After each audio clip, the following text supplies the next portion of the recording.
as you're dealing with this nihilism, you want to be studying lots of different perspectives so you have a lot of grist for the mill.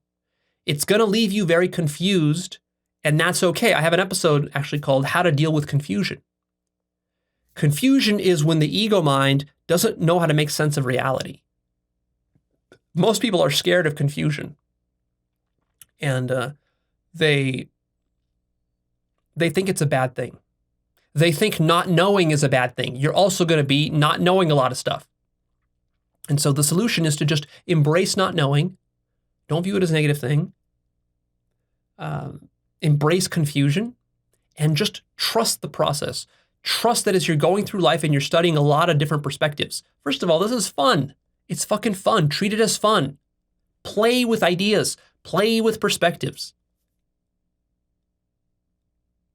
And trust that slowly over time, pieces like a puzzle will start to fit together. And you will develop some criteria for adjudicating between lower perspectives and higher perspectives. I can give you some of this criteria, but again, you can't just believe it. You have to verify it for yourself. So in a sense, what you're doing is you're sort of building up your own epistemology from scratch by questioning everything. This is very, very healthy to do. So what are some signs that a perspective is higher or lower? Fear, hatred, judgment, violence, rejection of certain parts of reality, and dogma and ideology and clinging and attachment. These are all telltale signs of lower perspectives. Lower perspectives are all those things. They're closed-minded, they're selfish. They're fear-based, they're hatred-based. They're based on us versus them. They're based on denial of certain aspects of reality and the demonization thereof. They also try to monopolize perspective. In other words, when a perspective says that, ignore other perspectives, just focus on me, just me, my perspective is the best one, all the other ones are stupid. When a perspective does that, it's a lower class perspective. Because it's being selfish. How about the higher perspectives? What distinguishes those? Well, basically the opposite of that. Higher perspectives are open, they're non-monopolistic, they're interested in exploring more perspectives. They don't lock you down into one perspective. In fact, they imagine a perspective that tells you that you should study all the perspectives. They're meta, they have a meta quality, they're selfless, they're loving, they're fearless, they're courageous, they're playful, they're exploratory. They're more nuanced and sophisticated, they're more complex. They're more systemic, they're more holistic. They're more self-aware. In other words, there are some perspectives that are aware that they are a perspective, whereas there are other perspectives, lower perspectives, that are not aware that they are perspectives. They treat themselves as reality. That's dangerous.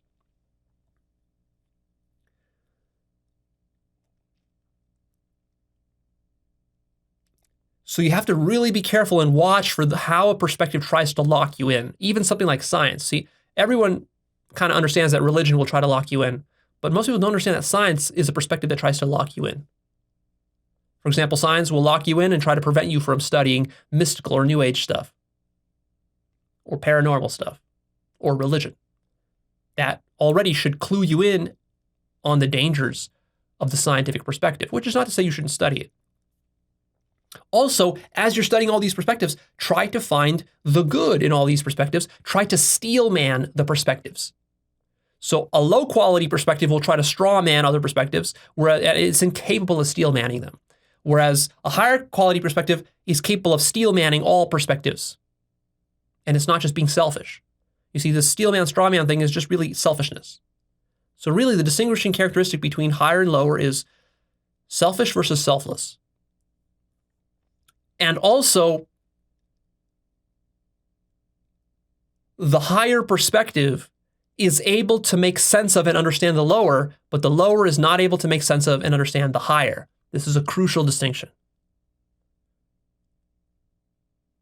So, for example, a fundamentalist Muslim probably doesn't understand and cannot make a steel man out of Christianity. And a Christian probably can't do that with Islam.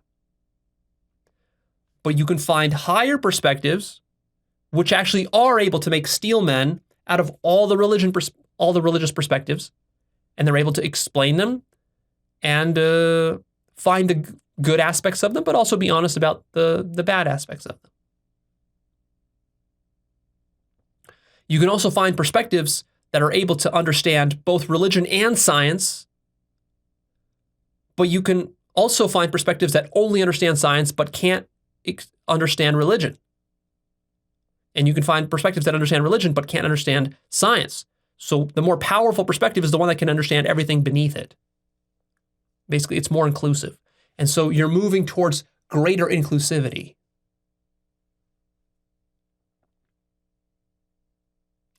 Also, the higher perspectives are more intellectually rigorous and honest. They have more integrity, whereas the lower perspectives do not. So, for example, one of the ways you can tell that right-wing talk radio is a very low-quality perspective is because of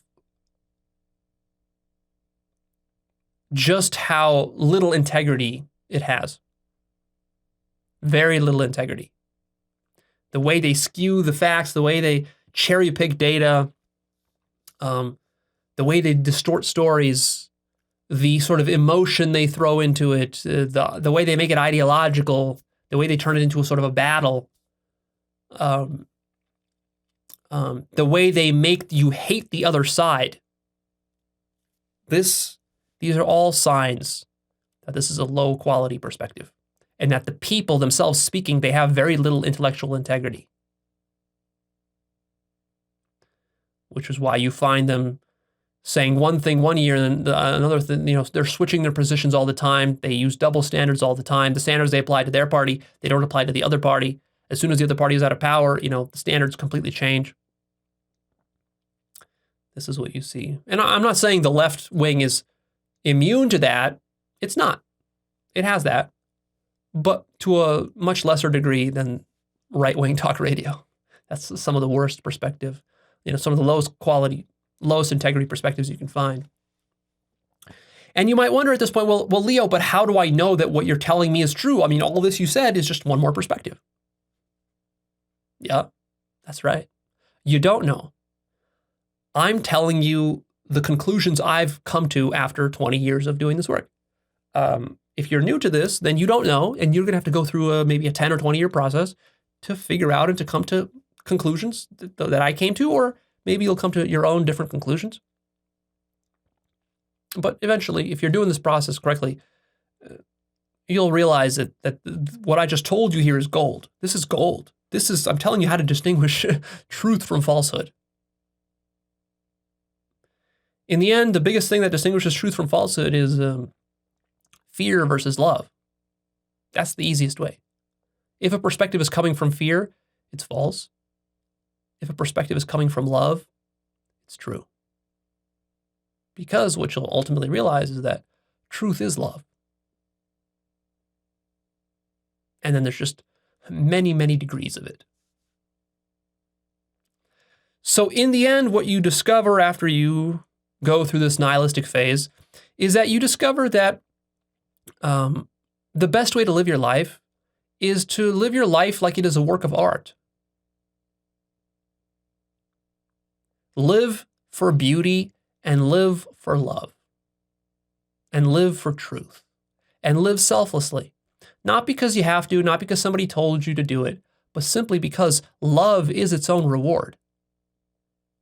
What do you want ultimately in your life? You want to love your life. You want love in your life. You want others who love you in your life, and you want others whom you can love in your life. That's what you ultimately want, even if you're a nihilist. And so the only thing to do is just to surrender to love and to align yourself deeper with love and to find what are the authentic ways of loving reality and life. And put your focus into that love, work towards that love with courage, ignore all the distractions and the lower consciousness stuff. And then what's going to happen is that you're going to come out of this nihilistic funk and relativity towards a life that is actually very purposeful, but it's purposeful in a sort of a higher order way, in a meta way. It's a meta purpose. It's a purpose with a capital P beyond the lower P purpose. It's your own authentic purpose. And really, your own authentic purpose is just your love for life, expressed uniquely through you, free of the distortions and corruptions of social conditioning.